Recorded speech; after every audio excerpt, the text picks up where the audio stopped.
Hi guys, welcome or welcome back to Examire. How are you all doing? I hope all of you are doing great, all of you fine and safe. आज हम discuss करेंगे can only take subjects that you have with you in 12th class as domain subjects in CUET for DU. तो DU की जो guidelines हैं वो आई हैं and उसके अंदर पहले हम कह रहे थे डोमेन सब्जेक्ट्स पे कोई भी रोक टोक नहीं थी कि कोई भी डोमेन सब्जेक्ट आप CUET के अंदर ले सकते थे, बट उन्होंने क्लियर कर दिया कि आप अब वही डोमेन सब्जेक्ट ले सकते हैं जो आपके पास 12th के अंदर हैं। ठीक है ना, आप कोई और डोमेन सब्जेक्ट्स नहीं ले सकते। तो इस वीडियो में हम बात करें सबसे पहले तो वो नोटिफिकेशन, वो लाइन पढ़ लेंगे। उसके बाद अगर आप BBA BA BCom करना चाहते हैं और आप चाहते हैं कि मैक्सिमम कोर्सेज में आप अप्लाई कर सके, तो अब आपकी जो सब्जेक्ट सिलेक्शन है वो कैसे होगी और क्या करना है आपको, तो वो मैं आपको बता देती हूँ। राइट, तो मैं आपको वो गाइडलाइन पढ़ा देती हूँ। Candidate must appear in CUET in only दो सब्जेक्ट्स इन विच ही और she has pass class 12. In case the subject studied at class 12th is not mentioned in the CUET, the candidate must appear in the subject that is similar or closely related to the subjects he or she has studied at class 12th. For example, if candidate has studied biochemistry in class 12th, he or she must appear in biology in CUET 2022. ठीक है, तो जो 12th में हमारे पास domain subjects हैं, हम उन्हीं को जो हमारे पास सब्जेक्ट्स हैं हम उन्हीं को अपने डोमेन सब्जेक्ट्स बना सकते हैं, हम कोई और सब्जेक्ट नहीं ले सकते। ठीक है ना, और मोर ओवर यहाँ पे सब्जेक्ट्स मेंशन है। ठीक है ना, तो हम यही लगाते हैं कि ये डोमेन सब्जेक्ट्स की तरफ ही हमारा हिंट दे रहे हैं। ठीक है ना, आपको ये जो लिस्ट है यहाँ पे, ये दिल्ली यूनिवर्सिटी के लिए स्पेसिफिक लिस्ट है। तो ये जो लिस्ट है, जब आप फॉर्म फिल कर रहे हो या इवन कर चुके हो, आप अभी भी एडिट कर सकते हो। आप एडिटिंग के लिए फॉर्म्स जो हैं आपके वो ओपन है। तो आपको मेक श्योर करना है कि आपके पास ये जो लिस्ट है, आप ये लिस्ट लेकर अपने साथ बैठे हो जब आप चूज कर रहे हो।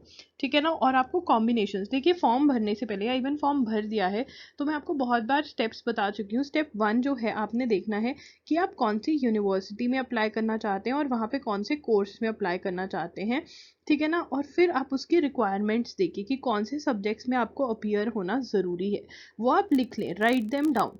ठीक है ना, उसके बाद फिर आप अपनी सिलेक्शन करें एंड फिर उसको भी लिख लें और फिर रीचेक करें। अगर आपको फिर भी प्रॉब्लम आ रही है तो आप मेरे साथ IAM-Examiner पे बात कर सकते हैं, जो कि इंस्टाग्राम पर, ठीक है, बिल्कुल फ्री के अंदर, या कमेंट कर सकते हैं और मैं आपको बता दूंगी। ओके, अब बात करते हैं कि हम मैक्सिमम कोर्सेज के लिए कैसे अप्लाई कर सकते हैं। स्पेशली बहुत सारे बच्चे जो ये कॉम्बिनेशन में अप्लाई करते हैं कि उनको या तो BA या BBA या फिर BCom में एडमिशन मिल जाए। राइट, तो आप मैक्सिमम कोर्सेज के लिए कैसे अप्लाई कर सकते हो, तो बेस्ट कॉम्बिनेशन ये है। देखिए, अगर BA करनी है तो हर उसमें एक या दो कॉम्बिनेशन हैं। तो मोस्टली ये वाला जो कॉम्बिनेशन है कि आप कोई भी एक लैंग्वेज सेलेक्ट कर लिए, एनी 2 सब्जेक्ट्स फ्रॉम B1 या 1 सब्जेक्ट फ्रॉम B1 या B2। मतलब यहाँ पे आपको एक लैंग्वेज सेलेक्ट करनी है। ठीक है ना, वो ज़रूरी है। और अगर आप इंग्लिश सेलेक्ट करते हो, इंग्लिश आपके पास है, तो इंग्लिश बहुत ही बढ़िया रहेगी, बिकॉज उसके थ्रू आप जर्नलिज्म में भी अप्लाई कर सकते हो। 2 सब्जेक्ट्स फ्रॉम B1 जो लिस्ट हमने पहले देखी थी। ठीक है ना, अब ये जो सब्जेक्ट्स हैं आपके पास, वो आपने सब्जेक्ट्स जो हैं वो क्लियर करे होने चाहिए। 12th में आपके पास ये सब्जेक्ट्स होने चाहिए जो B1 में आप ले रहे हो। या फिर आप ये कर सकते हो कि एक सब्जेक्ट आप और एक सब्जेक्ट B1, एक सब्जेक्ट B2 में से ले लो। ठीक है ना, और बाकी 2 सब्जेक्ट्स जो हैं, तो आपका कॉम्बिनेशन क्या बनेगा, कॉम्बिनेशन ये बनेगा कि या तो आप 2 सब्जेक्ट्स ले लो B1 में से, ठीक है ना, और 1 ले लो आप B2 में से। ठीक है, या फिर आप तीनों के तीनों सब्जेक्ट्स, 3 सब्जेक्ट्स फ्रॉम B2 भी ले सकते हो। ठीक है ना, तो ये आपका कॉम्बिनेशन बनेगा। दूसरे कॉम्बिनेशन में अगर लैंग्वेज ले रहे हो, 1 सब्जेक्ट फ्रॉम B1 या B2 और जनरल टेस्ट दे रहे हो, तब भी कॉम्बिनेशन आप बना सकते हो। ठीक है, अगर हम BA इंग्लिश की बात करें तो वही आपका कॉम्बिनेशन है, बट यहाँ पे BA इंग्लिश में आपके लिए लैंग्वेज का जो टेस्ट है वो इंग्लिश जो है वो कंपलसरी है। तभी अगर आप इंग्लिश अपनी लैंग्वेज चूज़ कर रहे हो तो आपकी जो ऑप्शंस हैं वो बढ़ जाएंगी। अगर हम BA साइकोलॉजी ऑनर्स की बात करें तो अगेन आपका वही कॉम्बिनेशन रहता है, 1 language from list A, any 2 subject from B1, any 1 subject from B1 और B2। तो मतलब अगर आप ये वाला कॉम्बिनेशन ले रहे हैं तो BA के मोस्टली कोर्सेज में आप अप्लाई कर सकते हैं डी के। उसके बाद यहाँ पे भी हम सेम कॉम्बिनेशन देख रहे हैं for BA in journalism.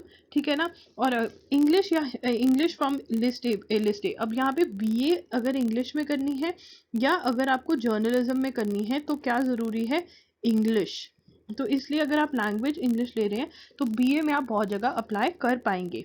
Okay, उसके बाद अगर ह्यूमैनिटीज़ एंड सोशल साइंस में देखें तो उसके अंदर भी जो कॉम्बिनेशन है, अगर हम यहाँ पर देखें अपनी बीए ऑनर्स ज्योग्राफी के अंदर, तो यहाँ पे भी कॉम्बिनेशन सेम ही रहता है। मतलब अगर हम वही अपना लैंग्वेज 2 सब्जेक्ट फ्रॉम B1 या 1 फ्रॉम B1 और B2, ठीक है ना, तो अगर वो करते हैं तो हम यहाँ पे अप्लाई कर पाएंगे। BA honours in social work के अंदर भी जो कॉम्बिनेशन है वो सेम ही है।